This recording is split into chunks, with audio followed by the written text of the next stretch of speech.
Mesdames, Messieurs, bonsoir. Amoureux du sport, je vous souhaite la bienvenue sur le plateau de la Grande Team. Ravi de vous retrouver en ce début de semaine pour notre rendez-vous sportif quotidien. Et bien sûr, avant le top départ, je vous invite, s'il vous plaît, à suivre le sommaire. Et c'est maintenant. On y va. Pour son premier numéro de la semaine, la Grande Team propose l'actualité sportive d'ici et d'ailleurs. Et c'est dans LGT News.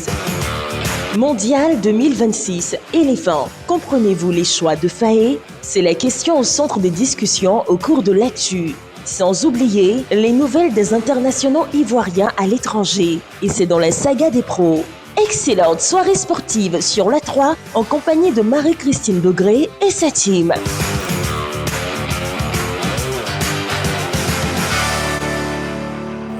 Le mondial, c'est bientôt et bien sûr, on en parle toujours dans cette émission Mondial 2026. Éléphant, comprenez-vous les choix du sélectionneur national Faé. Mondial 2026, éléphant, comprenez-vous les choix de Faé? C'est donc la question LGT, objet du débat ce soir. Et bien sûr, vous pourrez participer à l'émission comme vous le faites si bien chaque soir en nous appelant sur le téléphone de la 3, dont le numéro est le 27 21 59 93 99, précédé de l'indicatif plus 225 si vous nous appelez hors des frontières de la Côte d'Ivoire. Sinon, vous le savez bien, vous avez toujours la page Facebook de la 3 disponible pour vous. Vous pouvez continuer de nous écrire pour répondre à la question LGT de ce soir. Nous sommes en direct jusqu'à 22h, 90 minutes d'émission. 1h30 d'émission à parler sport. C'est chaque soir, du lundi au vendredi, de 20h30 à 22h. Et bien sûr, je ne suis pas seule pour le faire. Je suis accompagnée des autres membres de la team. Ce soir, on aura donc Kader. Kader, bonsoir. Bonsoir, Marie-Christine. Jean-Philippe, bonsoir. Bonsoir, Marie-Christine. Roger Stéphane. Bonsoir, Marie-Christine Begré. Et bien sûr, il est de retour, coach est de retour. Coach Kouadio Georges, bonsoir. Bonsoir, la toute belle. Comment vous allez? Retrouvée. Je vais très bien, par la grâce de Dieu. Amen, la toute belle retrouvée. C'est elle. C'est le coach de l'année. Le coach de l'année en Côte d'Ivoire. Ah bon? Félicitations, coach. Merci. Je confirme, vous êtes très, très fort. Ah bon? Merci. Le coach de Sigilolo, justement, qui monte Kader en... Il monte en... Kader, vous ne pouvez pas... Jean-Philippe. Monte en Ligue 2. Merci beaucoup, Kader. Vous êtes un gros jaloux. Félicitations, coach Kouadio Georges. Merci, c'est vraiment gentil. Kader, pourquoi tu as de la peine à répondre à cette belle question? Aujourd'hui, on a essayé de laisser la parole à coach Kouadio Georges, c'est la star. Kader pense à Cathy. Gros bisous, la réalisatrice. Il pense à Kadi. Gros bisous à la réalisatrice. Voilà, donc merci. De retour, il est de retour. Coach Kouadio Georges est là. Merci, nous sommes de retour. Et c'est un plaisir. C'est un plaisir aussi partagé Voilà. de voir tout le monde. En tout cas, il a fait honneur au plateau de la Grande Team. Voilà. Merci. Et puis bon, on aura, comme je vous l'ai dit, Roger Stéphane, Toujours. Jean-Philippe et Kader. LGT News, c'est la première rubrique de cette émission où on vous donne l'essentiel de l'actualité sportive. Et c'est maintenant. On y va. LGT News. Athlétisme, championnat d'Afrique pour débuter les news de la semaine. Doublé en or pour la Côte d'Ivoire sur le 200 mètres. Le sprint ivoirien continue de faire briller la Côte d'Ivoire sur la scène continentale. Dans une finale du 200 mètres féminin très disputée, Maboundou Koné a fait parler sa puissance et sa vitesse pour franchir la ligne d'arrivée en tête. Médaillée d'argent à Douala, Maboundou s'est parée d'or avec un chrono de 23,35 secondes. Elle est arrivée devant Rosemary Chukwuma, 23,590 secondes, et Simone Darius, 23,592 secondes. Chez les hommes, Cheikhna Traoré a également livré une prestation de haut niveau. Auteur d'un départ explosif et d'une excellente gestion de course, il a su conserver son avance jusqu'au bout pour offrir à la Côte d'Ivoire une deuxième médaille d'or sur le 200 mètres avec un chrono de 20,32 secondes. Sur le 400 mètres féminin, Denise Dinédier s'est illustrée en décrochant la médaille d'argent au terme d'une course maîtrisée. Grâce à cette nouvelle performance, la Côte d'Ivoire boucle ce championnat d'Afrique d'athlétisme avec un total de 6 médailles, 4 en or, 1 en argent et 1 en bronze. Golf de Côte d'Ivoire. Une nouvelle dynamique pour le rayonnement au cœur des assises. Le golf national veut connaître un coup d'accélérateur dans son expansion sur le territoire et au-delà de nos frontières. Pour ce faire, le samedi 16 mai 2026, la Fédération de golf en Côte d'Ivoire a tenu ses assises dans un hôtel de la place à Abidjan Plateau. Cette rencontre, la première d'envergure du golf en Côte d'Ivoire, s'est voulue un cadre d'échange historique réunissant l'ensemble des acteurs de l'écosystème du golf national. Placées sous le signe de la concertation, de la modernisation et de la relance, ces assises constituaient une étape majeure dans la structuration et le développement durable du golf en Côte d'Ivoire. La Fédération de golf en Côte d'Ivoire entend engager une réflexion collective autour des principaux enjeux liés au développement de la discipline, notamment la modernisation du cadre juridique et institutionnel, le renforcement de la gouvernance sportive, la relance de la pratique du golf féminin et des jeunes. Ces assises vont amener les participants à débattre sur des thèmes qu'on peut résumer en 5 piliers. Le premier pilier, c'est la démocratisation du golf, parce que vous savez que le golf a une connotation de sport fermé, de sport des riches. Eh bien, nous voulons amener ce golf-là au sein des couches sociales les plus défavorisées, pour permettre à tout le monde de pratiquer le golf. Difficile le golf féminin, nous n'avons pas assez de jeunes filles, de femmes pour venir jouer au golf. Il y a des préjugés et notre rôle aujourd'hui est de vulgariser le golf, permettre à tout le monde, surtout aux filles, d'intégrer le golf. L'idée du président, moi j'apprécie tout, seulement que la chose se fasse dans les normes et que ça se passe bien. Tout ça, nous parlons du golf. Et le golf, c'est ça, c'est la vie. Et donc, on attend que des bonnes idées, les idées réunies pour que les choses aillent de l'avant. MMA, Ngannou foudroie Linz en seulement un round. Quel retour spectaculaire de Francis Ngannou dans l'octogone. Le combattant camerounais qui n'avait plus combattu depuis octobre 2024 a obtenu samedi dernier à Los Angeles une victoire facile et expéditive devant le Brésilien Felipe Lins. Francis Ngannou a rapidement imposé sa puissance dès l'entame du combat en boxant debout puis en assénant des coups de coude à son adversaire au sol. Revenu debout, le Camerounais a bloqué Lins contre la cage puis a fait de nouveau la différence avec sa boxe. Il a finalement attendu le bon moment pour mettre KO le Brésilien en lui assénant un crochet du gauche avant la fin du premier round. Avec cette victoire facile, Ngannou rêve d'affronter John Jones avant de prendre sa retraite. Il a d'ailleurs envoyé des pics à l'Américain qui était présent dans l'arène en tant que consultant.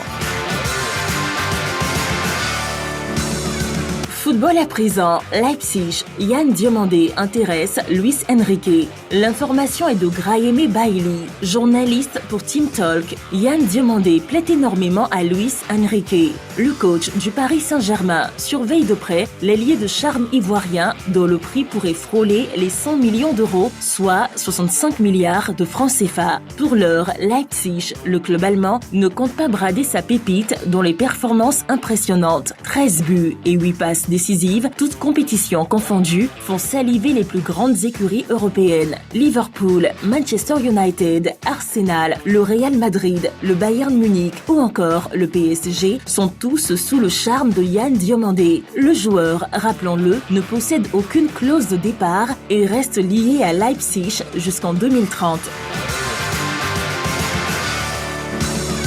Cannes 2027, le tirage au sort ce mardi.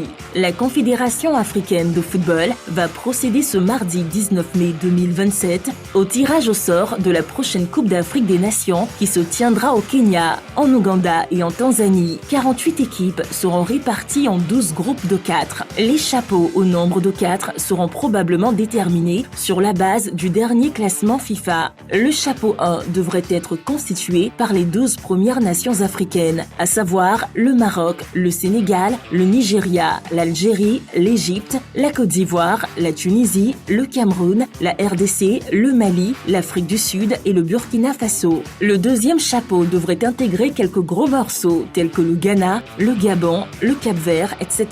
Les deux autres chapeaux devraient comprendre des équipes considérées comme des troubles-fêtes. Atlético Madrid, Griezmann fait ses adieux en larmes. Pour son dernier match, sous les couleurs de l'Atlético Madrid, Antoine Griezmann n'a pu empêcher ses larmes de couler au cours d'un message émouvant. Visiblement étreint par l'émotion, l'ancien international français est revenu sur son transfert au FC Barcelone. Un moment de regret et de mea culpa. Je sais que beaucoup d'entre vous m'ont pardonné, mais je vous le dis à nouveau, je suis désolé. Je ne me rendais pas compte de toute l'affection que j'avais ici. J'étais très jeune, j'ai commis une erreur, a déclaré Antoine Griezmann. Voilà, de retour sur le plateau de la Grande Team, toujours en direct sur la 3. Le débrief des news, c'est maintenant. Et bien sûr, honneur à coach Kouadio Georges, même si Kader veut mettre un chat dans ma gorge, il est vaincu. On va parler de Griezmann qui fait ses adieux. Oui, il faut dire que Griezmann était un très très grand joueur qui a été international français, qui a passé la majeure partie de son temps à l'Atlético de Madrid, où il a beaucoup apporté. Il a été champion du monde. Oui. Il a été ce joueur-là qui, avec Mbappé et autres, Hugo Lloris en équipe de France, ont apporté le meilleur d'eux-mêmes et qui ont gagné une coupe mondiale, je crois 2, oui, même ensemble. Et aujourd'hui, il arrête sa carrière à l'Atlético de Madrid, où il se rappelle ce contrat qu'il va signer à Barcelone, qui n'a pas été bien vu, mais il a rappelé qu'il était jeune, donc qu'on puisse le lui pardonner. Et il termine cette carrière-là en apportant tout ce qu'il a pu apporter au football, oui, à l'Atlético de Madrid. Mais je pense qu'il n'a pas arrêté sa carrière à l'Atlético. Il pourrait signer dans d'autres clubs, peut-être aux États-Unis, peut-être en Arabie Saoudite, on ne sait jamais. Mais sauf que je pense qu'il pense du côté des États-Unis terminer sa carrière là-bas. Donc il faut saluer ce grand joueur-là qui a beaucoup apporté au football espagnol. Et aujourd'hui, il va arrêter avec l'Espagne et puis voir ce qu'il peut apporter ailleurs. Merci beaucoup, coach Kouadio Georges. Et puis, parlons d'athlétisme à présent. Le sprint ivoirien continue de faire briller la Côte d'Ivoire sur la scène continentale. Oui, Roger Stéphane. Et c'était donc au Ghana, à l'occasion du championnat d'Afrique qui a pris fin hier du côté du Ghana. Les Ivoiriens se sont particulièrement bien illustrés, notamment sur le sprint, les courses de vitesse. Il y a eu un doublé magnifique aux 200 mètres hommes et dames. C'est d'abord Cheikhna Traoré qui a impressionné en 20 secondes 32 centièmes. Il a dominé la distance depuis les séries. Il a terminé en beauté donc la course. J'ai suivi la course, il a fait un superbe départ, une belle accélération au niveau des virages et il emporte donc la course. C'est une toute première participation pour ce garçon. Ça montre bien la qualité donc, de l'exploit. L'autre triomphe également, c'est celui de Mamoudou Koné. Elle, c'est au niveau des dames, en 23 secondes 35 centièmes. Elle, c'est une habituée de la compétition qui confirme son statut de grande sprinteuse du côté des Ivoiriens. Elle était pendant longtemps dans l'ombre de Talou et Muriel. Maintenant, elle explose véritablement en étant donc l'une des fers de lance de l'athlétisme en Côte d'Ivoire. Vous l'avez donc parfaitement raison. Ça confirme la qualité de notre sprint. Il y a une certaine époque, on avait Meïté Ben, on avait Uya Wilfried, on avait Marie-Josée Talou, on avait Muriel Auré. Là, aujourd'hui, on a Traoré et Namoudou. Bravo à nos sprinteurs. Mais à côté d'eux également, il y a eu un bel exploit aux 4 fois 100 mètres. C'est également de la vitesse. 400 mètres découpés 4 fois. Ouais. On a brillé également, on a remporté la médaille d'or. Il y a eu également Denise aux 400 mètres qui a la médaille d'argent. Enfin, bref, on s'est bien comporté du côté du Ghana. C'est un ensemble de 6 médailles, dont 4 en or, 1 en argent et 1 de bronze. Voilà donc le tableau et l'ensemble des médailles des Ivoiriens à cette compétition. Bravo à nos athlètes, bravo à la fédération, bravo à l'idée magnifique qui a introduit autour des athlètes Marie-Josée Talou, qui était de la campagne, qui a bien accompagné ses jeunes frères. Ça laisse augurer de très beaux lendemains pour l'athlétisme en Côte d'Ivoire. Félicitations à nos athlètes. Voilà, en tout cas, ça fait plaisir à voir. Félicitations donc à nos athlètes, félicitations aux éléphants, félicitations à la fédération et puis la Côte d'Ivoire, justement, qui remporte de l'or en athlétisme. Cannes 2027, le tirage au sort ce mardi. Jean-Philippe. Tirage au sort donc de la Coupe d'Afrique des Nations 2027 qui doit se tenir normalement dans 3 pays, en Ouganda, au Kenya et en Tanzanie. Et si on connaît à peu près la nomenclature des différents pots, il faut savoir que c'est une compétition qui est prévue se tenir normalement du samedi 19 juin au samedi 17 juillet 2027, avec les phases éliminatoires qui vont venir assez tôt, dès la fin excusez-moi, de la Coupe du Monde. Donc, pour les premières journées, ce sera du 21 septembre au 6 octobre 2026, pour la première et la deuxième journée. La troisième et la quatrième vont se tenir du 9 au 17 novembre 2026. Et enfin, les 5 et 6e journées vont se tenir du 22 au 30 mars 2027. Oui. Il est à noter quand même que jusqu'à présent, on ne connaît pas officiellement, avec la procédure TAS, le nom du dernier vainqueur de la Coupe d'Afrique des Nations. Et on prépare déjà la prochaine édition. Donc, on attendra également que le TAS nous définisse qui est enfin le champion, chez qui on doit aller retirer le trophée pour le préposer au prochain vainqueur. Pourquoi pas, on l'espère, les éléphants de Côte d'Ivoire. Voilà, exactement, les éléphants de Côte d'Ivoire. Merci Jean-Philippe. Nous allons marquer une petite pause avant d'entendre Kader. Kader, une seconde. Amoureux du sport, vous ne bougez surtout pas. On se retrouve dans seulement quelques petites secondes pour la suite de notre émission. À tout de suite.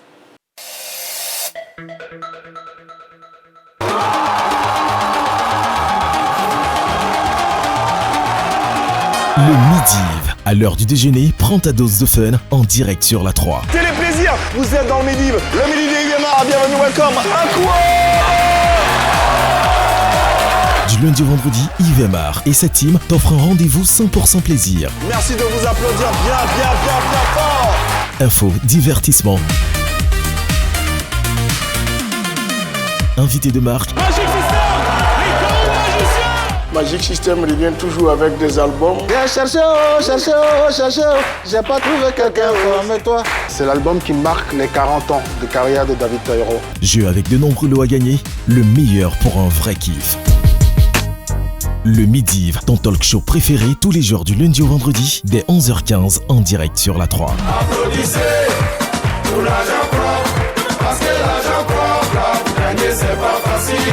La 3, nous offrons 3 fois plus de musique.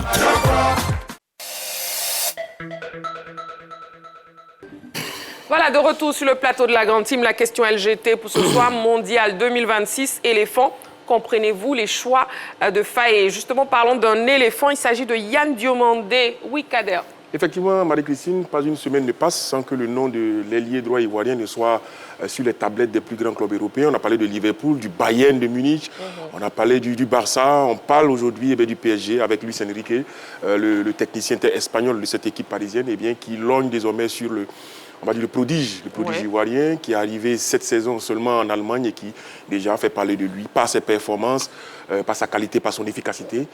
C'est 13 buts cette saison en Bundesliga, 7 passes décisives. Non, c'est un garçon très intelligent qui a su gagner sa place et qui, pour l'instant, fait partie des meilleurs jeunes, en tout cas dans le championnat espagnol, et qui n'a pas échappé, championnat allemand, qui n'a pas échappé au regard du technicien espagnol, qui cherche, on va dire, à bonifier davantage son secteur avec Barcola, avec Doué, avec Varachkelia. Et bien l'arrivée de Yann Diomandé va être, on va dire, une âme supplémentaire sur ce côté droit-là pour faire basculer. C'est la preuve que le PSG veut régner sur l'Europe pendant de nombreuses années. Là, ils sont en finale de la Ligue des Champions qu'ils vont disputer face à Arsenal, mais ils se projettent déjà sur les 5 années à venir parce que Yann Diomandé, c'est 19 ans seulement. Il est né le 14 novembre 2006. Donc le 14 novembre 2026, il aura 20 ans. C'est, on va dire, un des attaquants sur lesquels on compte pour la Coupe du Monde. Et c'est bien qu'il soit sollicité comme ça. Mais c'est surtout bien qu'il donne la pleine mesure de son talent. Et aujourd'hui, comme je dis, les plus grosses écuries veulent se l'approprier. Mais c'est la preuve que le garçon, il a des jambes de feu. Et c'est bien d'avoir de la confiance parce qu'on aura besoin de lui à cette Coupe du Monde-là.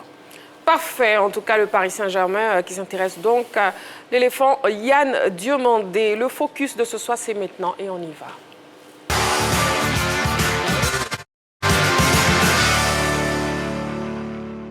Alors l'émission de ce soir en direct, comme chaque soir sur la 3, se fait donc avec Coach Kwadjo Georges, avec Roger Stéphane, avec Kader et aussi avec Jean-Philippe. Le focus donc.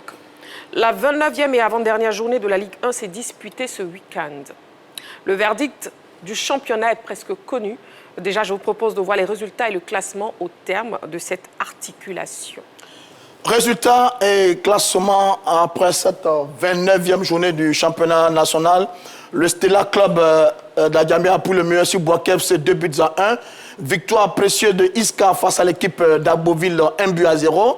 La SEC Mimosa et Zoma FC ont coupé la poire en deux, 1 but partout. Le Football Club de San Pedro a dominé FC Mouna 3-1. Sol FC a enregistré une très belle victoire face au Club Omnisport de Korogo 1-0. 8-0 pour la FAD face à Oza. Dans un match au scénario dramatique du côté donc de Yamsokro. Le Racing a plié les chines face au Stade Abidjan 1-0. Et puis 0-0 entre l'équipe de Tchologo et la société Omnisport de l'armée. Sur le classement, la SEC Mimosa est donc champion déclaré depuis donc la dernière journée avec 62 points. Le Football Club de San Pedro renforce sa deuxième place, 51 points derrière les jaunes et noirs. La FAD, pour l'instant, est troisième avec 47 points. Ça chauffe derrière avec Mouna, quatrième, 45 points. Tchologo, cinquième, 44 points. Toutes ces équipes-là sont capables d'aller chercher encore l'équipe de la FAD pour la troisième place. Dans le bas du tableau, les dés sont jetés pour l'équipe de Oza, qui est 15e, avec 29 points. C'est la relégation pour l'équipe de Oza. Relégation également pour le Racing Club, 16e avec 27 points. Et puis pour le reste, cette journée, cette 29e journée a permis à des équipes comme Zoma FC, Entente Sportive d'Arboville, Iska et la Société Omnisport de l'armée de se maintenir au niveau de la Ligue 1. Voilà, et cette journée qui a été donc marquée par la relégation officielle du RCA et du FC Oza en Ligue 2. Coach Kwadjo Georges, commentaire. C'est dommage pour ces deux belles équipes qui nous ont montré qu'elles savaient jouer au football dès les débuts du championnat. Et même l'année dernière et cette année, malheureusement, ces équipes n'ont pas survécu à leurs adversaires. Donc, ces équipes sont reléguées en deuxième division. Et ce qui me choque un peu, c'est ce dernier résultat de Loza face à la FAD 8-0. Et ce qui a entouré cette défaite, c'est du jamais vu en Côte d'Ivoire, et je crois qu'il y a lieu de porter une grande réflexion sur tout cet ensemble-là. Effectivement, ces deux clubs ont dénoncé l'arbitrage justement pour expliquer leur contre-performance. Oui, c'est un peu dommage que la saison pour l'équipe de Oza prenne fin sur une note assez triste avec le spectacle auquel on a assisté donc, hier du côté de Yamsokro, une équipe qui conteste contre un penalty. Et puis en seconde période, les joueurs qui refusent de jouer, genoux à terre, protestant contre donc, une décision arbitrale. Et finalement, ils encaissent 8 buts. Eh bien, c'est le match qui a scellé complètement le sort de cette équipe de Oza. 15e, 29 points. C'est une fin un peu dramatique. L'équipe était sur une série de 3 défaites, 2 nuls sur ses dernières sorties. C'est une saison difficile pour l'équipe de Oza. Cette sympathique formation qui était en Ligue 2 il n'y a pas longtemps, qui est montée en Ligue 1 et qui donc finalement va reprendre l'ascenseur dans le sens contraire. C'est un peu dommage. Ce à quoi on a assisté hier, on espère que les commissions compétentes au niveau de la fédération vont se saisir du dossier pour qu'une enquête soit ouverte véritablement sur les conclusions de ce match-là. Le geste qui emmène la contestation de l'équipe de Oza, la réaction de Oza, et puis peut-être voir quelles sont les décisions, les sanctions qui vont être prises. Mais dans tous les cas, hier, on a assisté à un spectacle vraiment, vraiment désolant, un peu triste pour l'image, pour l'ensemble de notre pays, pour l'ensemble de la fédération, pour l'ensemble des différents clubs qui étaient là hier. Nous également, on a pris un coup parce que la rencontre était en direct sur les antennes de la 3. Le spectacle était vraiment difficile. Bon, qu'à cela ne tienne, c'est une décision qui a été prise, je crois, par le jeune président de ce club-là, qui est Hamza Gamal. C'est un jeune président qui est en train d'apprendre, va peut-être tirer les leçons de ses erreurs. Mais vraiment, ce à quoi on a assisté hier, ce n'était pas un très très bon spectacle du côté de Yamsokro. Score final 8-0 pour l'équipe de la FAD. Décision finale, l'équipe de Oza est reléguée en Ligue 2. Voilà, triste spectacle, effectivement, hier, Jean-Philippe. Écoutez, cet épilogue était attendu. Ce sont deux formations qui étaient déjà très mal classées avant cette journée. Et on avait décortiqué ici la semaine dernière leur calendrier. On avait dit qu'ils avaient un calendrier qui leur était très défavorable. Et au vu des adversaires qu'ils allaient affronter, on savait que ça allait être très difficile. Et moi, je dirais que la logique était respectée. Une équipe de RCA qui, d'année en année, a lutté, a flirté avec la zone de relégation et qui se sauvait in extremis à 6 ou 7 journées de la fin.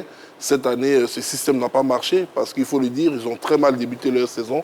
Pourtant, c'est une équipe qui a des athlètes de qualité. Et concernant OSA, c'est un peu triste. Moi, je dis, en toute chose, il faut savoir raison garder, il faut faire preuve de mesure. Moi, je me rappelle de l'année où cette équipe de OSA montait dans l'élite du football ivoirien. Et c'était pareil, quand cette équipe recevait dans son entre d'Abobo, tous les adversaires disaient, vous ne pouvez pas partir jouer face à OSA Abobo, et puis OSA n'allait pas avoir un penalty qui allait être sifflé en sa faveur. Donc les mêmes suspicions se sont retrouvées au niveau de l'élite. Vous voyez, aujourd'hui, ils sont de l'autre côté, ils fustigent l'arbitrage, alors que c'est un problème d'ordre général qui, normalement, doit être saisi, je dirais, par la corde, par tous les acteurs du football ivoirien. Il faut que ça s'arrête.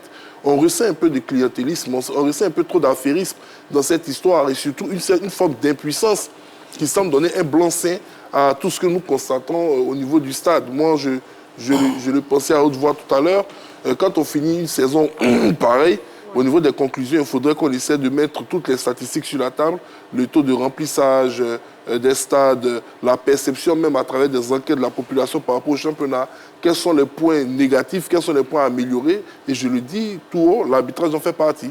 On l'a dit ici à maintes reprises, nos arbitres sont absents des grandes compétitions. Mais quand on voit ce qui s'est passé ce week-end, et n'oublions pas que nos rencontres sont diffusées dans plusieurs pays africains, ça n'honore pas le football ivoirien. Dommage pour OSA, dommage pour l'équipe du Racing Club.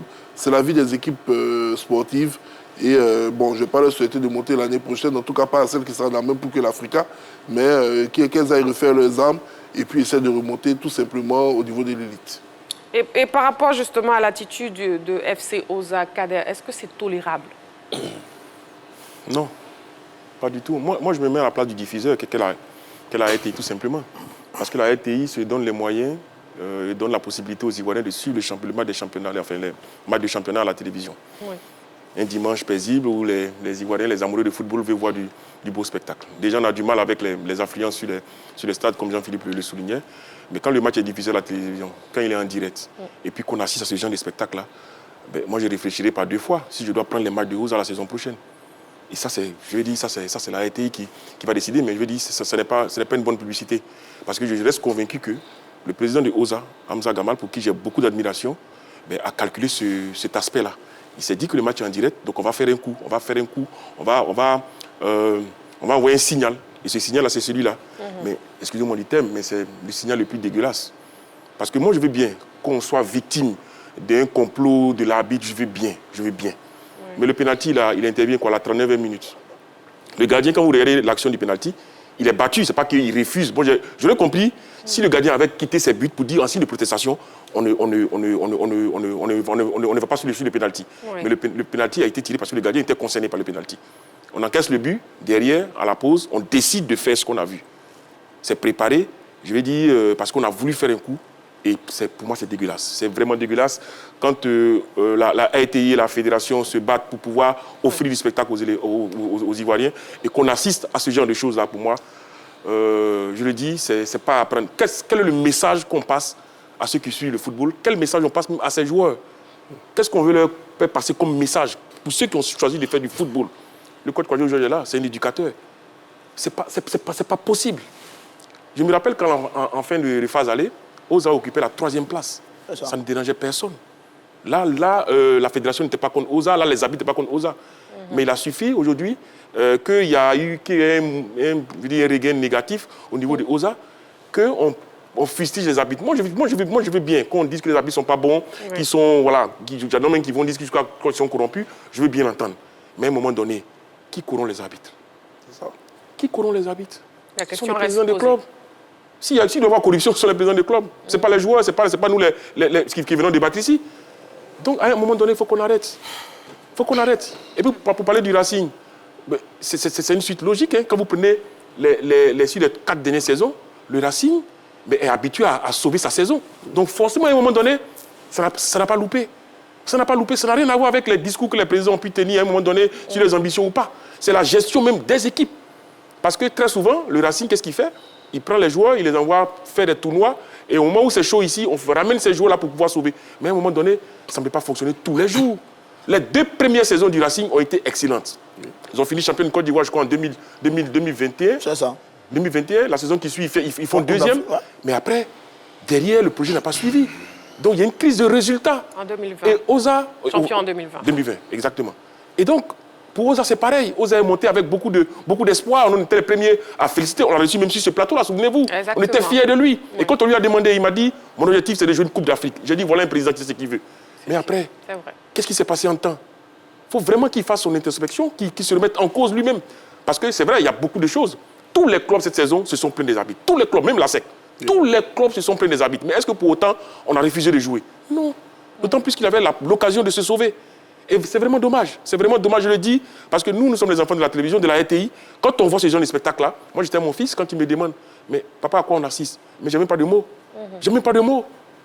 Et ça passe en direct sur la RTI. Et c'est ça qui me gêne. C'est ça qui est dérangeant. Très bien. Très bien. Et pour terminer avec ce sujet, coach Kwadjo Georges. Oui. Mais je pense que le mal, il est profond, il est mondialement reconnu. Tout le monde parle de l'arbitrage sur le plan mondial. Même, voilà, une CAN que nous venons de jouer. Et le Sénégal a gagné cette CAN, mais on est au TAS aujourd'hui pour décision d'arbitre. Pour décision d'arbitrage. Donc, je pense que nous devions être vraiment très sereins, voir que nous devions sauver quelque chose ensemble. Les arbitres, les entraîneurs, les présidents de clubs, même les joueurs, tout le monde doit faire l'effort pour que l'arbitre puisse avoir sa place. Quand bien même que ils peuvent commettre des erreurs. C'est normal. Moi, j'ai été victime aussi. Des fois aussi, j'ai gagné des matchs où je me suis dit, vraiment, s'il avait sifflé ça, peut-être que je n'aurais pas pu gagner ce match. Ça fait près de 40 ans que moi, je suis dans cette affaire. Donc, il faut qu'on laisse les arbitres tranquilles. Et puis, qu'on joue notre football. C'est pas facile. Des fois, moi, je viens de terminer une compétition. Des fois, chez moi, à domicile, des fois même, je suis là, je tremble. Parce que il y a des décisions, ça me tient, j'ai les boules. Mais j'ai dit que ça fait partie du jeu, on continue. Exactement. Donc, il faudrait qu'on ait un minimum de sagesse pour accepter que notre environnement soit pas ainsi, qu'on cherche à améliorer les choses, mais qu'on accepte qu'on continue ensemble. Je ne sais pas, peut-être qu'il y a d'autres raisons au-delà de ce qui s'est passé pour que le jeune frère Gamal demande à son équipe d'avoir ce comportement. Moi, je ne lui en veux aucunement. Lui seul sait pourquoi il a fait. Mais moi, je dis qu'en tant qu'éducateur, on a la vie des jeunes gens entre nos mains, on a leur carrière, tout ça. Il faut qu'on se départisse d'un certain nombre de considérations afin de leur permettre de faire leur travail comme ils l'ont choisi. Très bien. Bon, je sais pas, oui, non, c'est-à-dire que voilà, pour bien comprendre, hier, moi, j'étais au stade, au complexe de Benjerville, pour suivre le match entre Agboville et Isca. C'était un match extrêmement important pour le maintien. Et c'est là-bas qu'on a assisté à ce scénario. Le match était intéressant. L'équipe d'Isca avait le contrôle du jeu. Ils loupent un penalty. Ensuite, ils inscrivent un but juste à l'entame de la seconde période. Agboville revient pour essayer de revenir au score. Et puis, tout le monde apprend dans le stade le scénario qui s'est produit donc, du côté de Yamoussoukro. L'ambiance s'est complètement détériorée. L'ambiance est cassée. Le match a baissé d'intensité parce que les deux présidents, Rassoul de Isca et Moussa Kakao de Dagboville, avaient l'information. Ils savaient donc que les carottes étaient quasiment cuites pour leur adversaire direct. Donc oui, le match a baissé. Il y a eu une sorte de cassure du côté de Benjerville. Et on est tous restés un peu sur notre faim, un peu de déception. Parce que justement, sur l'après-midi, quand il était mené 1-0, Zoma, qui était un concurrent direct, était mené 1-0 par la SEC Mimosa. Et Agboville également était mené 1-0 par Isca. Autrement, il y avait peut-être un coup à jouer pour l'équipe de Oza. Malheureusement, le scénario est arrivé. Ils ont arrêté de jouer. Je n'ai pas envie d'être très très dur avec le président Hamza Gamal parce que c'est un ami. Je discutais avec lui il y a quelques jours. Mais bon, c'est un peu dommage, c'est un peu dommage. Il a fait tellement de d'efforts avec cette équipe de Oza. Il a formé de bons joueurs qui sont aujourd'hui avec la sélection des éléphants de Côte d'Ivoire. C'est un peu dommage. Il aurait peut-être pu éviter ce scénario. Maintenant, pour l'équipe du RCA, bon, ça ressemble à un rêve un peu brisé. Marie-Christine Begré. Le RCA faisait rêver, champion de Côte d'Ivoire. Elle a joué la Coupe d'Afrique. Un projet magnifique de construction d'un complexe sur l'autoroute du Nord. Malheureusement, il semble que, enfin, ce que j'ai pu entendre, vrai ou faux, il semble qu'il y a quelques petits pépins financiers du côté du club, dans la gestion des joueurs. Il y a des partenariats qui sont en difficulté, il y a des affaires en justice, etc., etc. Est-ce que tout ça a plombé l'équipe du RCA? C'est un peu dommage. C'est deux formidables jeunes présidents, pleins d'ambition, qui vont quitter l'élite du football ivoirien. Hamza Gamal pour Oza, Cissé Souleymane pour le RCA. Bon, on espère qu'ils vont continuer à travailler au niveau de la Ligue 2 et peut-être un jour revenir encore dans l'élite du football ivoirien. Voilà, et on avance. Et au final, les deux promus, à savoir l'US Beauville et l'US Tchologo, qui ont assuré le maintien, est-ce que c'est mérité pour ces deux clubs? Jean-Philippe? Ben oui, ce sont des équipes qui étaient assez constantes. Bon, à Beauville, on a dit que c'était le tube de la fin de la saison, qui nous a fait une RCA, une équipe qui était en difficulté, qui miraculeusement a commencé à avoir des résultats en sa faveur, comme l'a si bien dit le coach tout à l'heure, dans cette histoire éternelle du football, il y a des séquences où les choses semblent tourner en votre faveur, et il y a des séquences où ça tourne en votre défaveur. Et ça tourne en faveur d'Arbouville, qui va se mettre dans l'élite, et avec l'équipe de Tchologo. Tchologo, on le sait, c'est une équipe qui est en train de déployer de grands moyens pour s'affirmer comme étant la grande équipe du nord de la Côte d'Ivoire. Je pense que l'arrivée de Tchologo a arrivé une équipe comme le COK. Nos amis de Korogo, eux, étaient habitués, je dirais, à végéter dans les fonds des tréfonds du classement. Ils ont même été sauvés de la relégation grâce, je dirais, à la mansuétude de certains présidents qui, lorsque ce même cas de figure s'était présenté pour l'Africa, ont rapidement fait sortir tous les katanais, les couteaux pour envoyer les verres rouges au purgatoire. Et donc, c'est l'histoire du football ivoirien également qu'on va garder, enseigner également à nos enfants. Mais il faut dire que la renaissance des clubs du nord de la Côte d'Ivoire est une excellente chose pour cette région. Korogo et le Tchologo ont réalisé une très belle saison. On verra ce que ça va donner la saison prochaine. Et le FC San Pedro qui terminera vice-champion, Kader? Oui, j'avoue que je n'ai même pas envie de dire que c'est une belle saison pour cette équipe San Pedro, parce qu'on l'attendait un peu plus haut. On l'attendait titiller la sec jusqu'au bout, parce qu'elle avait les moyens, parce que c'est une équipe qui a les moyens, également comme la SEC, qui a son centre d'entraînement, qui a des moyens colossaux, et donc qui, logiquement, était attendue pour bousculer la SEC jusqu'au bout. Malheureusement, elle a perdu pied parce qu'elle a transféré des joueurs, parce que voilà, elle s'est désorganisée, parce qu'à un moment donné, elle a fait monter des jeunes pousses qui, c'est vrai, ont réussi à tenir la dragée haute pour s'accrocher à cette deuxième place-là, mais pour moi, pour le talent, pour cette équipe que j'ai vue en Coupe de la Confédération, elle avait largement les moyens d'aller viser plus haut. Maintenant, elle a réussi à sécuriser cette deuxième place-là, ce qui lui donne droit de voir la Ligue des Champions la saison prochaine. Maintenant, une autre chose, c'est de pouvoir passer les tours préliminaires pour s'assurer une place dans le trio. Ça sera compliqué, mais je ne peux pas me satisfaire parce que j'estime que cette équipe-là a tellement de moyens, a tellement de talent qu'elle aurait pu faire mieux que cette deuxième place. Coach Georges, FC San Pedro. FC San Pedro, je pense que c'est un club, comme il a dit, comme Kader l'a dit, qui a réellement les moyens de sa politique. Quand vous avez les moyens de votre politique en football, les joueurs sont payés correctement, tout ce qu'il faut, leurs déplacements sont bien assurés, sur le plan médical, ils sont bien entretenus. Il y a de quoi pouvoir avoir de très bons résultats. Mais moi, j'ai été un peu déçu de ce parcours africain de l'FC San Pedro. Mais quand tu vois par la suite, ce que l'équipe fait, c'est qu'ils ont réellement les moyens. Ils n'ont pas voulu, peut-être sur le plan national, élever le niveau. Ils ont dû placer des joueurs un peu plus tôt, et ce qui a empêché le club d'avoir réellement son rayonnement. Sinon, c'est une très bonne équipe, de très bons dirigeants qui ont les moyens et qui aident le football ivoirien. Oui, Roger. Non, comme tout le monde, je marque un peu ma déception pour cette équipe du Football Club de San Pedro, parce qu'évidemment, on attend énormément de l'équipe de San Pedro. deuxième avec 51 points, qui maintient sa deuxième place, qui a manqué des occasions tout au long de cette saison. Parce qu'à un moment après la Coupe d'Afrique, l'équipe avait des matchs nuls. Elle a fait 5 matchs nuls. Ensuite, après, elle perd contre la SEC Mimosa, elle perd contre la superbe équipe d'Agboville et fait un nul face à l'équipe de Korogo, 2 buts partout. Et à 4 journées de la fin de la saison, eh bien, l'équipe de San Pedro avait complètement cédé le titre de champion à la formation de la SEC Mimosa. Cette année, ils avaient été bons. Et puis après, au cours de la saison, il y a quelques joueurs qui sont partis. On a fait monter des jeunes gens qui n'ont pas assuré. La mayonnaise n'a pas pris véritablement. Et cette deuxième place, elle est là. C'est un peu dommage parce que le projet de San Pedro, il est tellement magnifique, il est tellement beau que chaque année, on attend de San Pedro de réaliser de très grandes choses pour aller titiller, contester véritablement la domination de la SEC Mimosa. Mais chaque année, c'est un peu la petite déception. Contrairement au Stade Abidjan l'année dernière, qui quand le Stade Abidjan est sorti de la Ligue des Champions est devenu très très fort et a été champion. Cette année, ça a été complètement le contraire pour la formation de San Pedro.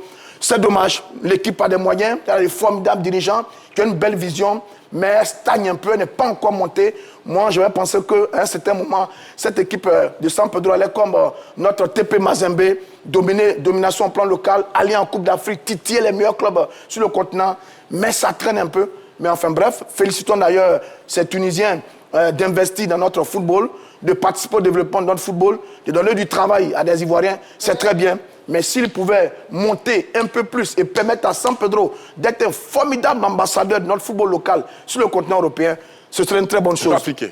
Sur le continent africain, ce serait une très bonne chose. Cette année, malheureusement, ils ont fait la passe à la SEC Mimosa et Julien Chevalier et sa belle bande en ont bien profité. On vous dit de terminer, vous ne... Ouais, ça va aller. Après, c'est pour dire continent européen. Ouais, c'est un lapsus, ça arrive même au meilleur. Jean-Philippe, vous voulez dire quelque chose sur San Pedro aussi? C'est San Pedro de Brofodomé. Dans l'épée. Ouais, que dire de plus? Écoutez, c'est une équipe qui, je dirais, n'a pas encore très bien défini son plan de carrière sportive, si je peux le dire ainsi. Ouais. Je pense que dans un premier temps, c'était de positionner le nom, la marque. Dans un second temps, maintenant, c'était tout simplement avec le positionnement de former des joueurs qui vont constituer l'ossature du club. Ensuite, de pouvoir essayer de rentabiliser l'investissement par la cession des droits des athlètes avant de penser à la consolidation maintenant des acquis pour aller attaquer l'Afrique. Donc je pense qu'ils sont dans leur chemin qui ne sied pas au chemin de la volonté populaire.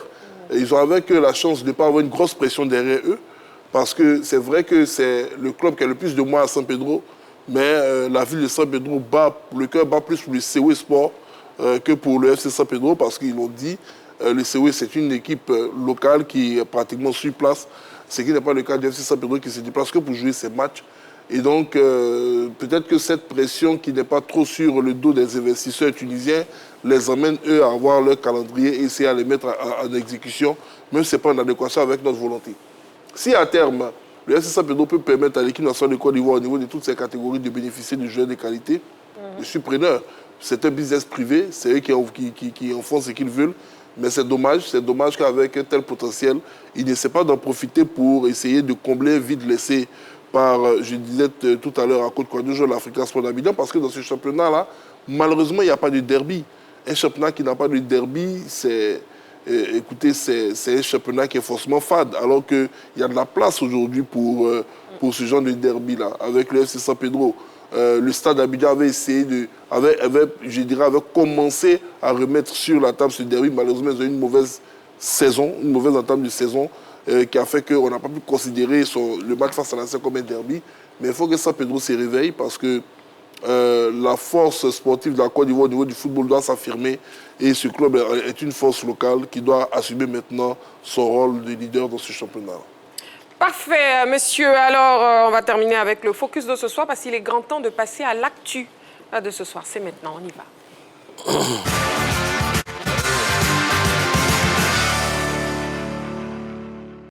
Nous sommes en direct ce lundi soir, comme chaque soir, du lundi au vendredi, de 20h30 à 22h sur la 3.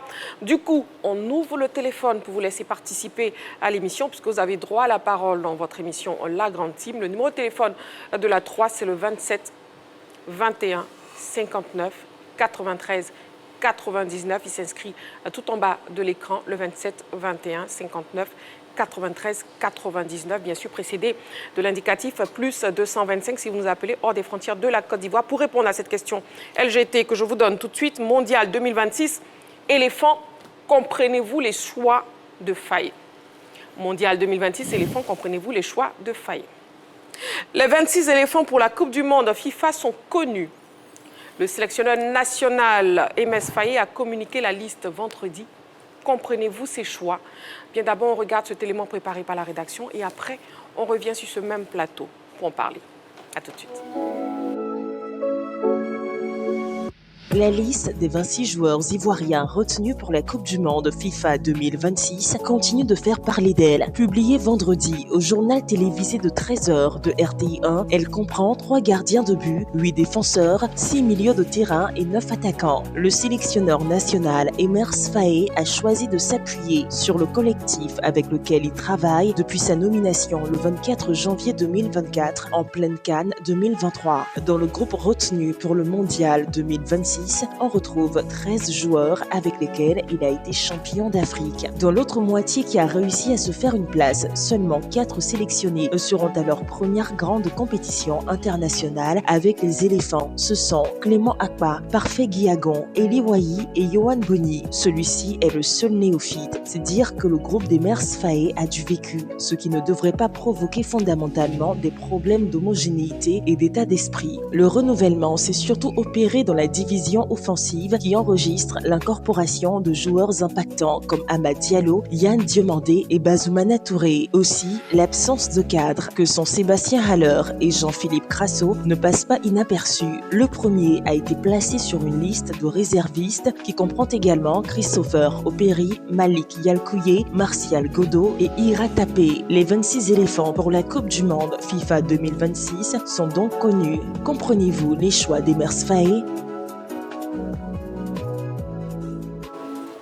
Comprenez-vous les choix du sélectionneur national Emers Faé? La question LGT de ce soir, mondial 2026 éléphants. Mais avant de répondre à cette question, je vous propose de revoir la liste des 26 de Faé pour la Coupe du Monde FIFA 2026. Le commando de 26 joueurs de Faye MS composé de façon suivante avec les 3 gardiens de but, Yaya, Fofana, Alban, Lafont et Mohamed Koné. Il n'y a aucune surprise à ce niveau-là avec les 3 gardiens. Ils sont réguliers, ils sont là depuis un bon moment.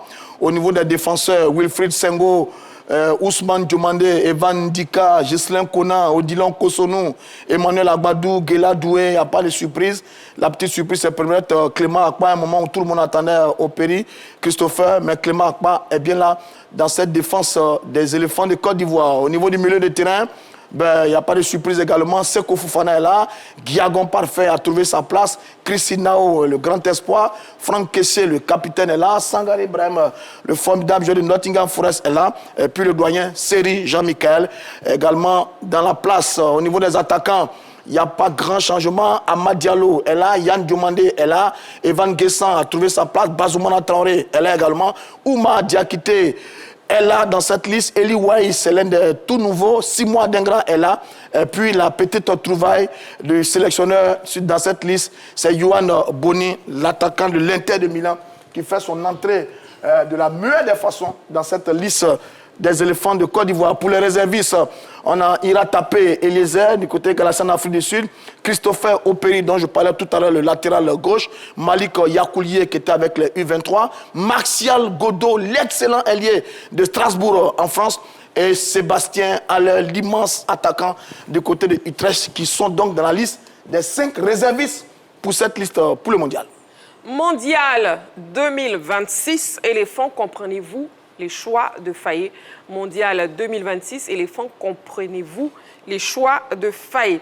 Messieurs, sur ce plateau, à vos panonceaux, s'il vous plaît, un oui ou un non. Et bien sûr, après, je vous laisserai argumenter. C'est donc un oui pour coach Kouadio Georges, un oui pour Roger Stéphane Kader, un oui pour Kader et un oui pour Jean-Philippe. Très bien. Sur ce plateau, vous comprenez donc les choix du sélectionneur Faé. Vous avez tous répondu oui et je vous laisserai argumenter. Amoureux du sport, vous avez le téléphone qui est ouvert. Ne l'oubliez pas, le 27 21 59 93 99 et aussi la page Facebook de la 3 pour nous dire si oui ou non, vous aussi, vous comprenez ou pas les choix du sélectionneur national Faye. Kader, vous comprenez. Vous avez répondu oui, on écoute vos arguments. Pourquoi vous comprenez? Pourquoi vous comprenez? Alors, j'ai dit que je comprenais les choix du sélectionneur. Dans l'élément tout à l'heure, dans le découpage, on a dit sur les 26, il y en a 13, je crois, qui ont disputé la CAN. La CAN 2025.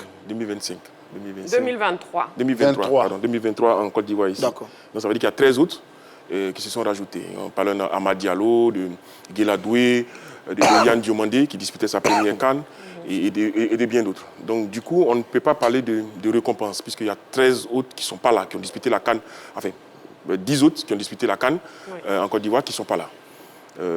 Deuxième chose, c'est que les noms sur lesquels on revient, qu'on entend, c'est Ouma Diakité. Ouma Diakité, la présidente d'Ouma Diakité, la présidente de Série Jean-Michel. D'abord, sur Série Jean-Michel, je vais rappeler que pendant un très long moment, on a cherché le remplaçant à Série Jean-Michel, capable de jouer la sentinelle. C'est-à-dire capable de jouer devant la défense, de sortir proprement les ballons. On a essayé Gbamé, ça n'a pas fonctionné. Donc on est revenu à Série Jean-Michel. Après, qui d'autre que Série Jean-Michel est capable de jouer dans ce registre? C'est là qu'on fait venir Christinaou. Parce qu'on a vu, avec sa jeunesse, sa fougue, son insouciance, qu'il était capable de jouer à ce poste-là. On l'a vu pendant la CAN, il était capable, s'il était bien encadré, avec de la maturité, il était capable de jouer à ce poste-là. Donc, du coup, on a Série Jean-Michel et Inaou qui sont capables de jouer à ce poste-là, puisque Franck Kessié et Sangaré Ibrahim sont dans le box-to-box. Ils sont capables de partir, de revenir, d'accompagner les offensives, puisque très souvent, ils se sont mis en buteur. La présidente d'Ouma Diakité, on fait le rapprochement avec Martial Godot. Mais non. C'est là que moi, je comprends le choix des Faye. Parce que je le disais, que dans cette équipe-là, s'il y a un joueur qui a beaucoup plus d'énergie à compenser le couloir droit ou le couloir gauche, c'est bien Ouma Diakité. C'est vrai qu'il n'a pas la technicité ou il n'a pas le même rapport avec le ballon, que ce soit Yann Diomandé, que ce soit Amad Diallo ou Nicolas Pépé, mais dans l'effort, dans la générosité, dans la capacité à défendre, lui, c'est un sacré client, qui est capable également de jouer avançante, capable de jouer dans le couloir. Et donc, Faye s'est dit, voici un joueur qui est capable qui est en quelque sorte le couteau suisse. Donc, j'aurais besoin dans cette campagne en Coupe du Monde. Je savais que Faye Mess allait ajouter à ces critères ce critère profil-là. Je savais très bien que ce garçon allait arriver en Coupe du Monde. Parce que tous les sélectionneurs ont ça en particulier. Il y a la stabilité du groupe. Quand vous prenez les 3 gardiens, c'est la stabilité. La stabilité également en défense. Au milieu du terrain, c'est la stabilité. En attaque, il y a ce qu'on appelle peut-être le talent, parce qu'on a des attaquants talentueux. On a des joueurs de couloir, peut-être qui font partie des meilleurs, en tout cas en Afrique aujourd'hui. Quand on regarde, quand vous prenez Amad Diallo, quand vous prenez Yann Diomandé, vous prenez Nicolas Pépé, vous prenez Martial Godot. Très bien. Quand je regarde en Afrique, c'est parmi les meilleurs, tout simplement. Kader, une seconde, je vais vous laisser terminer, juste prendre l'appelant. Il nous appelle d'un peu loin, M. Agnero Nomel. Il nous appelle d'Akradio, messieurs. Ah, M. Agnero Nomel, bonsoir, M. Agnero. Bonsoir, Degré Christine. Bienvenue sur le plateau de la Grande Team. Ben, je suis très heureux de vous avoir. Nous aussi. Je salue la Grande Team sur le plateau. Bonsoir, monsieur Animel. Monsieur Agnero, Mondial 2026, éléphant, comprenez-vous les choix de Faye? Parfaitement, je comprends le choix de Maître Faye. Oui. Sauf que, comme la plupart des Ivoiriens, c'est la présence de Série Jean-Michel qui est, à mon avis, en manque de compétition sur toute l'année. Et puis, le Wourou national, c'est vrai qu'il nous a apporté sa hargne en 2023-2024, c'est vrai. Mais quand un joueur est en baisse de régime, il faut le reconnaître. Donc pour moi, tous les choix qui ont été faits me satisfont, sauf la présence de Série Jean-Michel qui, à mon avis, c'est vrai qu'à son poste, il nous est difficile de trouver l'essuie-glace entre la défense et le milieu, c'est vrai. Mais à un moment donné, il faut savoir qu'il ne répond pas, moi à mon avis. moi je pense que au niveau de tous les éléments, dans chaque compartiment, en prenant l'attaque, je suis satisfait.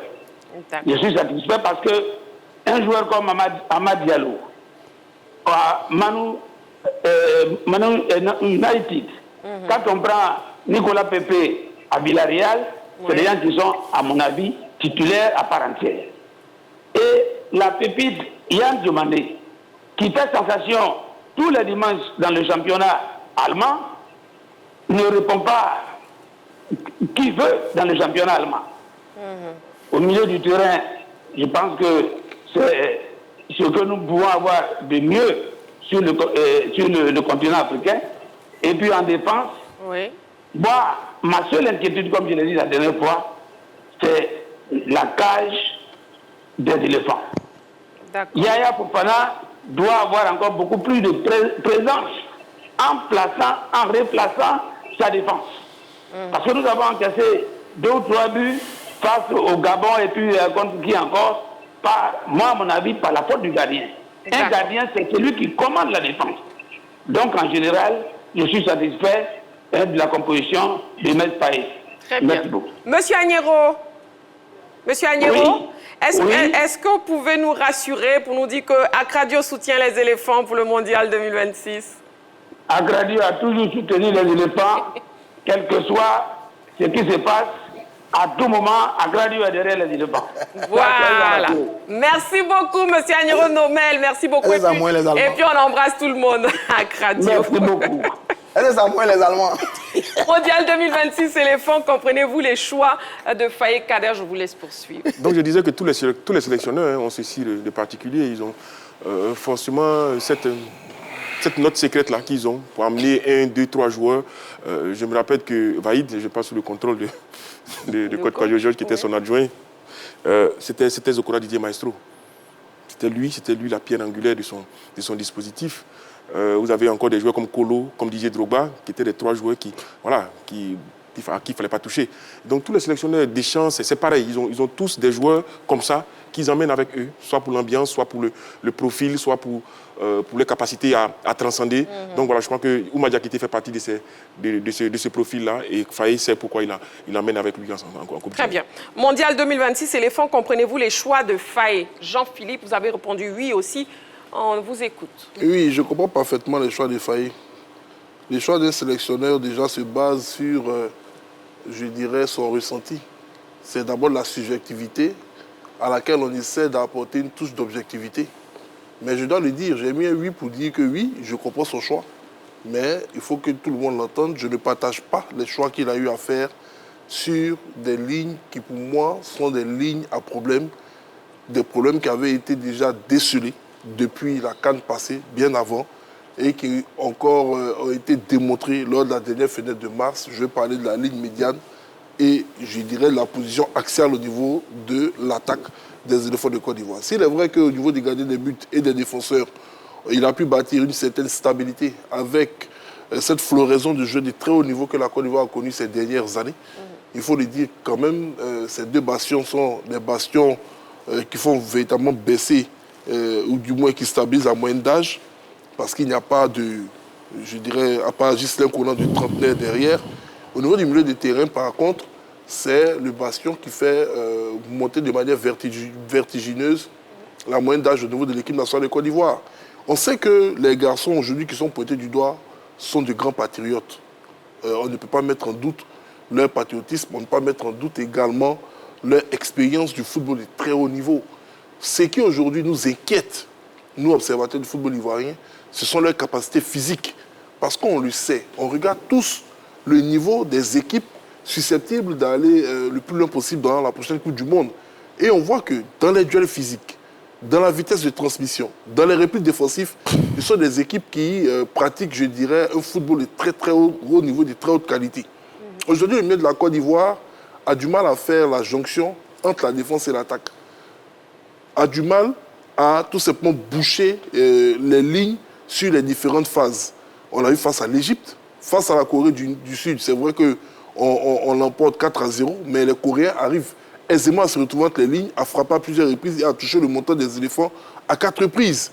Donc on s'est dit, mais le coach, même au sorti de cette fenêtre internationale de mars, il avait même dit que c'est vrai, il y avait des ajustements à faire. Tout le monde s'attendait à avoir, pas un renouvellement en tant que tel, mais avoir des arrivées qui allaient rassurer au niveau du milieu du terrain. À preuve, on a vu des garçons comme Doucouré, on a vu des garçons comme Bo aller au consulat se faire délivrer leur sésame.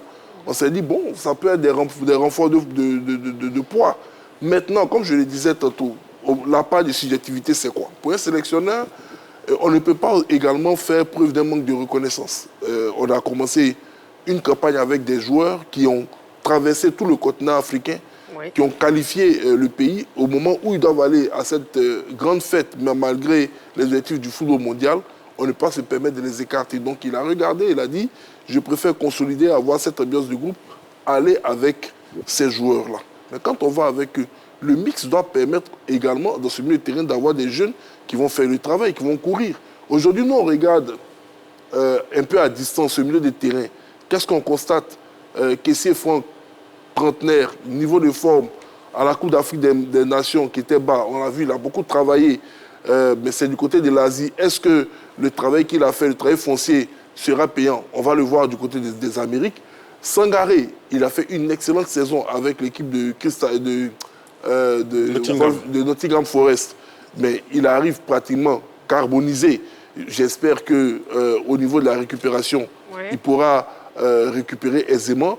Et Seri Jean-Michel, quant à lui, bon, nous on estimait que pour service rendu à la nation, ça aurait pu être tout simplement le moment pour lui d'avoir un repos mérité et d'être remplacé par un joueur plus frais, puisque le rôle de sentinelle demande quand même une certaine vivacité. Mais on se rend compte qu'on va devoir compter au niveau de la fraîcheur physique sur Gagon Parfait, sur Inao. J'ai beaucoup à dire. Donc une seconde, voilà. Donc on va prendre la pelon. Mais il y a les autres aussi. Non, mais j'ai beaucoup à dire. Vous avez beaucoup à dire. Ouh là là, tout le monde a beaucoup à dire ici. Monsieur Sib Ahmed, il nous appelle du département de Bangolo. Bonsoir, monsieur Sib Ahmed. Bonsoir, madame. Bienvenue sur le plateau de la Grande Team. Merci. Salut. Oui. Bon, pour moi, bon, vous voyez, c'est que l'entraîneur avait fait en 2003, là. C'est même Irak qui est revenu encore cette année, où il avait laissé Adengra. Et il vient demander pardon à la nation, en même temps Adengra. Cette année-là, bon, il ne sait même pas pourquoi il laisse Goudou. Bon, si c'est Alain, bon, lui, même s'il n'est pas en forme, Marcel Goudou est en forme. Ou bien, Marcel Goudou est en forme, mais si tu laisses les deux, bon, tu prends Diakité, tu prends aussi, comment on appelle, Félix Michael. Ou bien c'est autre chose, c'est pas ballon que nous voyons. Même si nous ne sait pas jouer, mais on voit quand même. On ne sait pas entraîner, mais on voit. D'accord. C'est lui qui est en forme en ce moment, c'est lui qu'il faut prendre. Tu ne prends pas jouer parce qu'il est beau, mais tu l'aimes ou c'est ton ami. C'est pas bien. C'est pas bien. Pour voilà, il n'y a pas amitié dedans. Une fois où tu es nommé entraîneur, c'est-à-dire ils t'ont fait confiance pour qu'ils te brûlent comme un entraîneur. Donc il faut laisser les amis. Il faut prendre celui qui est bien, celui qui est en forme du moment. Vous ne prenez pas cousin, ami, quoi, non, je ne suis pas d'accord. D'accord, monsieur Sibamed. Donc, vous ne comprenez pas du tout les choix de Faye. Merci beaucoup. Je ne comprends pas, en vérité, je ne comprends même pas du tout. Du fait qu'il a laissé Bassé Godot, vraiment, je n'ai rien compris. D'accord. Mais monsieur Sibamed, vous allez supporter quand même les éléphants au mondial, non? Mais on fait comment? On prie Dieu aussi qu'il n'a qu'à, bon, son soin n'a qu'à être bon. C'est déjà fait, c'est fait.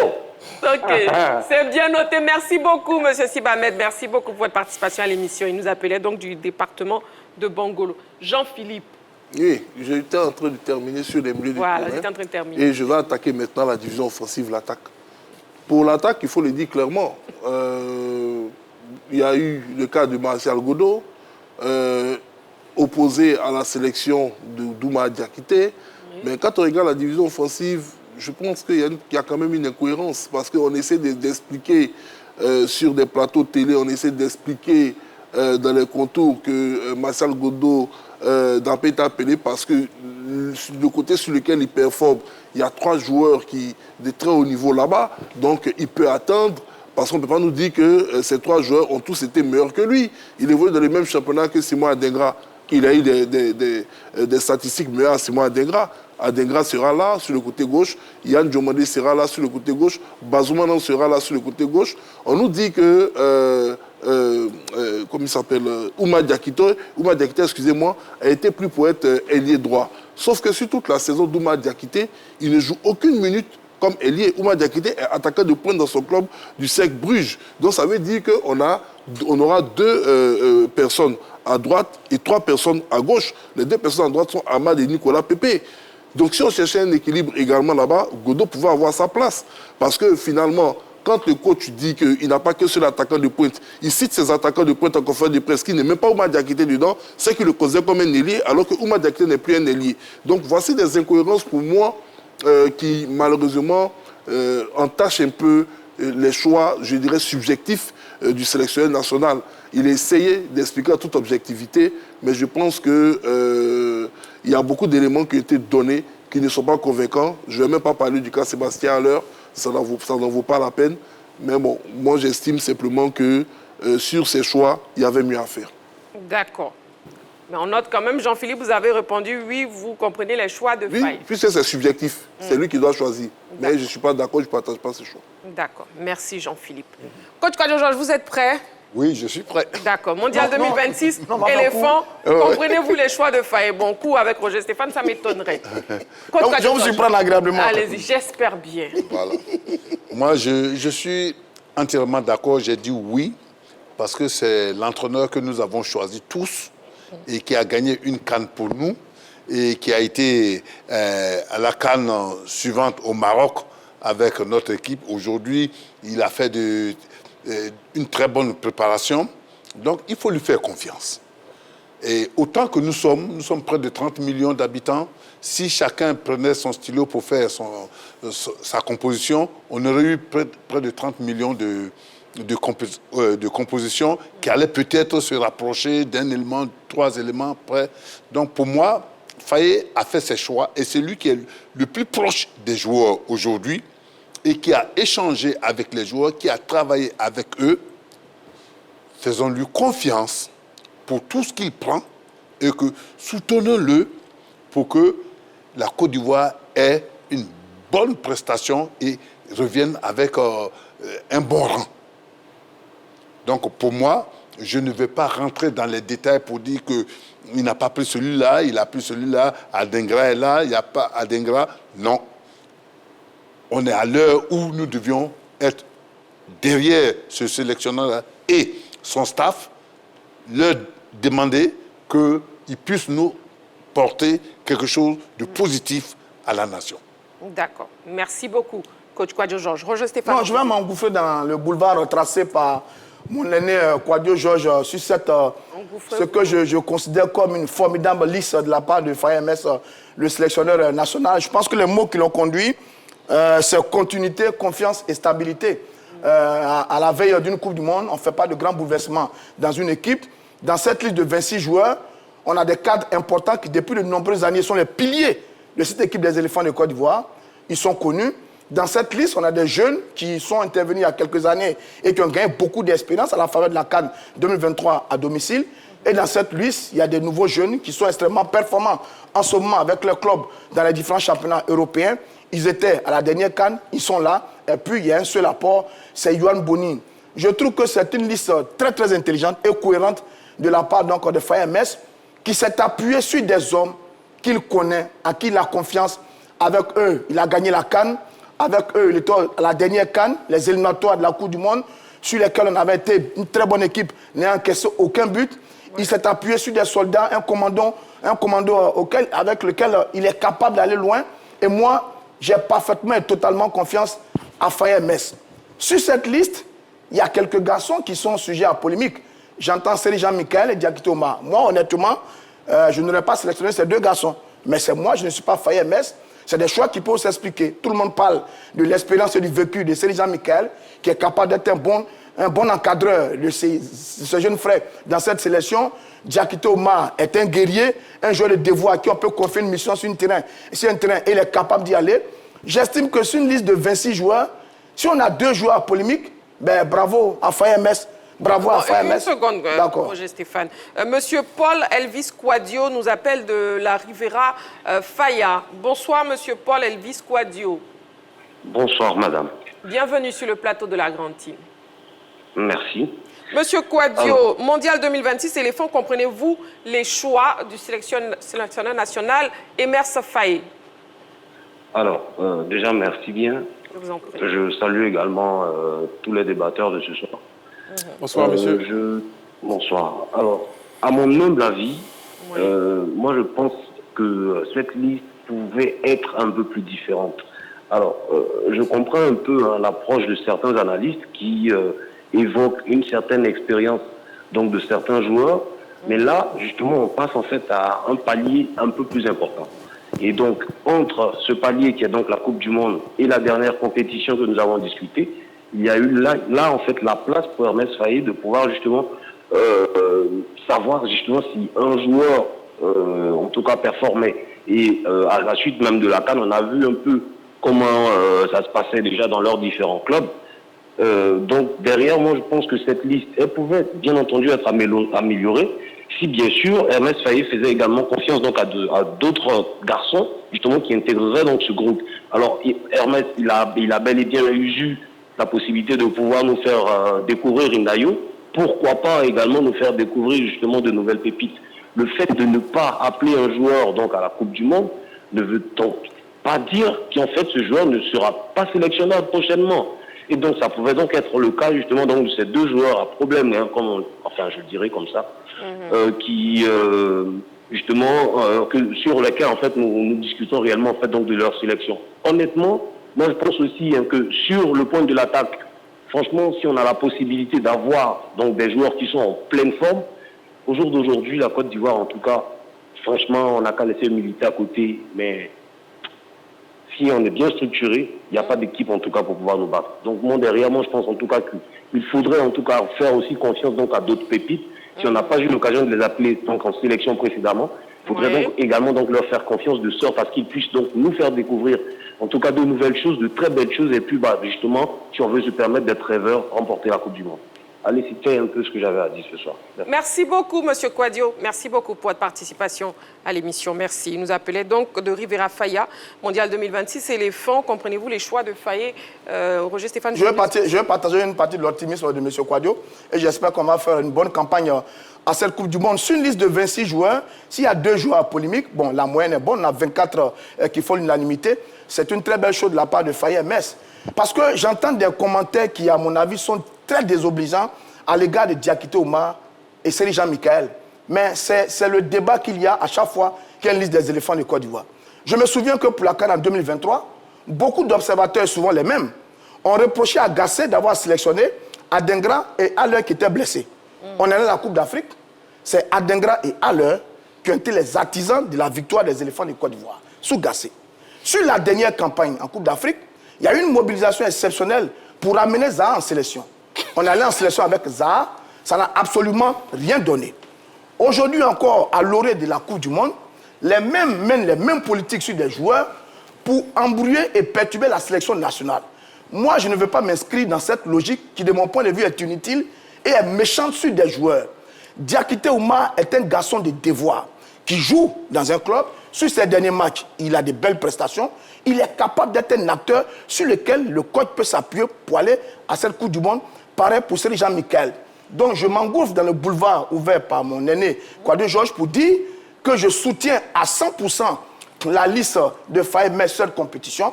Faye MS a beaucoup plus à gagner que nous dans cette Coupe du Monde de football.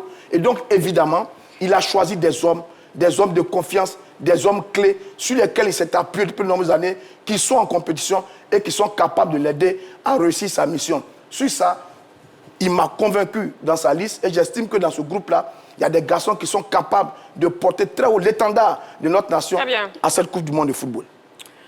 Vous êtes vraiment engouffré, Moi, j'ai fait un coup, en là. tout cas, et vous avez été très long. Aucune surprise. Un petit ajout, Jean-Philippe. Non, écoutez, moi j'adore quand il y a un optimisme de cet ordre autour de l'équipe nationale. Hein. Qu'est-ce qu'on peut faire d'autre? On est ivoirien. On va toujours avoir ce pincement que quand le coup de sifflet va être donné. Mais je dis, il faut qu'on essaie de changer un peu de paradigme. Très souvent, en tant qu'observateur, quand on est en off, on voit les choses venir. Dans les analyses en off, on sait que tel choix va apporter tel résultat. Et quand on est devant l'écran, on essaie de partager un optimisme, excusez-moi, en essayant de masquer les réalités. Ce sont les mêmes joueurs qu'on a vus ici lors de la dernière CAN, incapables de pouvoir même bloquer le milieu de terrain de l'Égypte, incapables de pouvoir boucher, je dirais, comment on appelle, les différentes lignes qu'on a vues, même face à la Corée du Sud ici, qu'on a gagné en mars. Il y a eu des points d'inquiétude. Et aujourd'hui, certains estiment que ces points d'inquiétude-là, vraiment, ils espèrent qu'ils soient soulevés par l'attitude de ces garçons, parce qu'on espère qu'ils vont se réinventer. Tout le monde aime l'équipe nationale de Côte d'Ivoire. Diakité est ivoirien, Godot est ivoirien. Et comme il s'appelle, Guesson qui est blessé depuis le 9 avril, Oté est ivoirien, Sébastien Haller est ivoirien. Donc quand une partie des Ivoiriens dit non, pour cette compétition, quand le choix de la CAN a été donné, quand la liste de la CAN a été donnée, il n'y a pas eu de polémique. On a dit au coach, on vous fait confiance, allez-y. Pour le mondial, on donne une liste. Aujourd'hui, les Ivoiriens disent non. Sur les listes, c'est vrai que certains ont parlé, il y a eu beaucoup de soutien, on allait se casser la figure. Si cette Coupe du Monde, on revient après 12 ans, dans l'espoir d'être peut-être la première équipe africaine à aller au-delà de ce que le Maroc a fait, l'effectif qui nous est donné ne rassure pas. Il faut qu'aussi les gens acceptent qu'une partie de la population puisse dire que cet effectif-là ne rassure pas, quitte aux joueurs, dans un sursaut d'orgueil, de montrer que ceux qui le pensent ont tort. Très bien. En tout cas, le sélectionneur national Emers Faé a justifié ses choix en conférence de presse et on l'écoute à présent. Nous, on essaie de prendre les meilleurs joueurs. Si on estime que le meilleur joueur est local, on va le prendre. Nous, on n'a pas de... Bien au contraire. On n'a pas de problème avec ça. On est pour le développement du foot en Côte d'Ivoire. La preuve, on a mis en place des formations pour les préparateurs physiques en Côte d'Ivoire, ce qui était une première. Donc non, on est à fond derrière le développement du foot ivoirien. Après, c'est pas parce que je veux développer le foot ivoirien que je vais sélectionner un joueur local. Il faut que le joueur que je sélectionne soit meilleur que ses concurrents, qu'ils soient ici ou qu'ils soient partout dans le monde. Je pense que avant de sélectionner des joueurs, on s'assure qu'ils soient aptes, qu'ils soient prêts, qu'ils soient motivés. Donc tout le monde sera prêt, que ce soit les 26 ou les réservistes, tout le monde est prêt et personne ne veut rater un événement comme ça, donc tout le monde fera en sorte de l'être. On va s'adapter par rapport au contexte de chaque match, de voir comment on sentira les joueurs avant les matchs, mais de positiver et de relativiser. On ne va pas rajouter de la pression supplémentaire aux joueurs. On a quand même une chance de participer à une Coupe du Monde, donc on va là-bas pour gagner, certes, mais pas en se mettant une grosse pression. Bien au contraire, on va bien travailler avec beaucoup de sérieux, mais on ne mettra pas de pression sur les épaules de nos joueurs. Voilà, Kader, commentez après les propos du sélectionneur national. Écoutez, il a justifié ses choix. Hein. Je crois que Faye, comme le coach l'a rappelé, est au contact des joueurs. Il a un projet. Il a un projet. Et il choisit les hommes qui sont capables d'appartenir à ce projet-là. Pour revenir sur Martial Godot, moi j'ai été le tout premier ici, si vous vous souvenez, à parler de ce garçon, pour dire qu'il a le talent, ouais. il a tout pour être dans cette sélection-là. Il a démontré sur la fenêtre récente, avec un but, une passe décisive. C'est un garçon pour l'avenir, pour moi, tout simplement. On a un vivier important. Et l'appelant Paul-Henri, M. Kouadio, a démontré que ce n'est pas parce qu'on ne l'appelle pas pour cette Coupe du Monde-là qu'il est grillé à jamais. Non, il y aura des opportunités. Moi, la grande inquiétude qu'on a, c'est Ndika. Voilà le vrai problème pour moi. Voilà Ndika qui est blessé. Ndika qui est blessé. Exactement. Voilà le vrai problème pour moi. Parce que j'estime que les 25 autres sont capables d'apporter. C'est vrai, on voit l'Allemagne, mais il ne faut pas oublier que chaque dimanche, chaque samedi, Yann Diomandé défie les défenseurs allemands. Il ne faut pas oublier que chaque samedi, Amad Diallo en fait autant. Il ne faut pas oublier que Franck Kessie a remporté la Ligue des champions en Asie. On peut douter de son état de forme. Mais je rappelle que les meilleurs joueurs qui ont fini meilleurs joueurs de la dernière CAN, c'est Sadio Mané qui évolue en Arabie Saoudite. Ça veut dire que quelque part, ces garçons-là, ils sont conscients de ce que c'est, de ce que représente la Coupe du Monde. Mieux que nous. Nous, tout ce qu'on peut faire, c'est de prier pour qu'ils soient dans les meilleures dispositions. La seule chose que moi je crains, c'est le complexe. C'est tout. Si on se débarrasse de tous les complexes, on n'a rien à envier aux autres nations. Absolument rien. Absolument rien. Et moi, je vais être optimiste. Je veux croire que nos garçons ont de la valeur, que ceux aujourd'hui qu'on dit qu'ils n'ont pas leur place, ben, nous écoutent. Et comme Jean-Philippe l'a dit, ben, se servent de ça comme motivation pour nous démontrer qu'ils en ont sous la semelle, tout simplement. Roger Stéphane. Non, c'est-à-dire que sur les... Bon, Faye, on l'écoute, on l'entend. Moi, je suis de tout cœur avec lui. Nos prières vont l'accompagner. J'entends dire que cette liste-là ne rassure pas.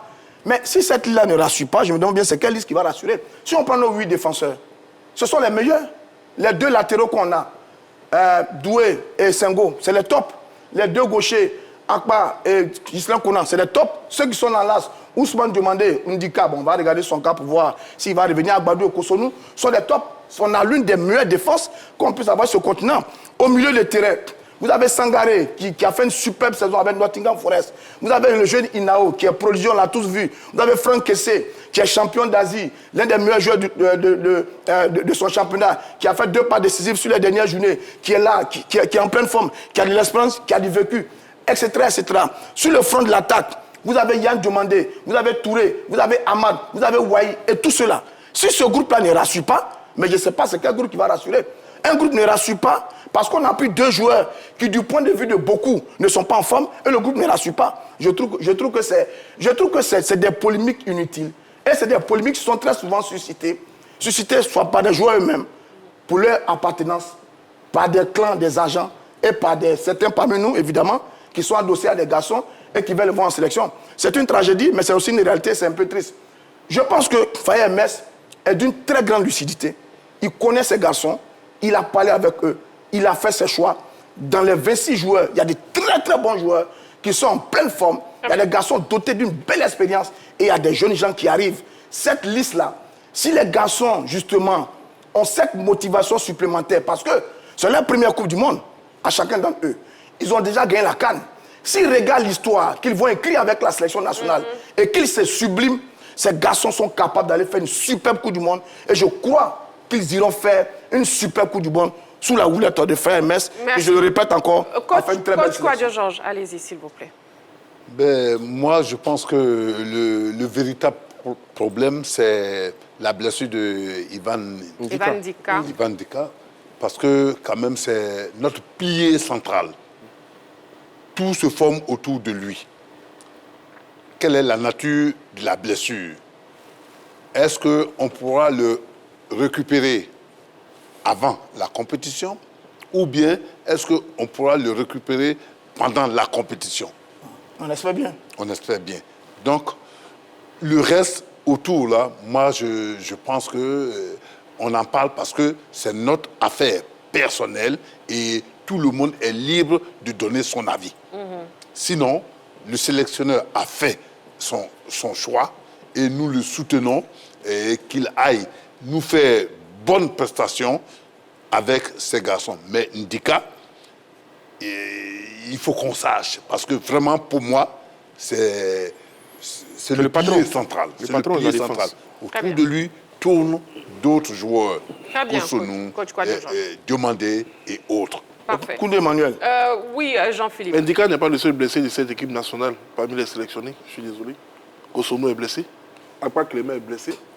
Et Evan Guessant, qui est préposé être le titulaire de la division offensive également, n'est pas dans un bon état de forme. Des garçons que j'ai cités, c'est comme si vous avez déjà 4 potentiels titulaires dans le 11 rentrant qui vont arriver en état de méforme à la compétition parce qu'ils sont blessés. Parce que j'entends qu'on me dit qu'il y a une polémique sur 2 joueurs. Ça me fait rire.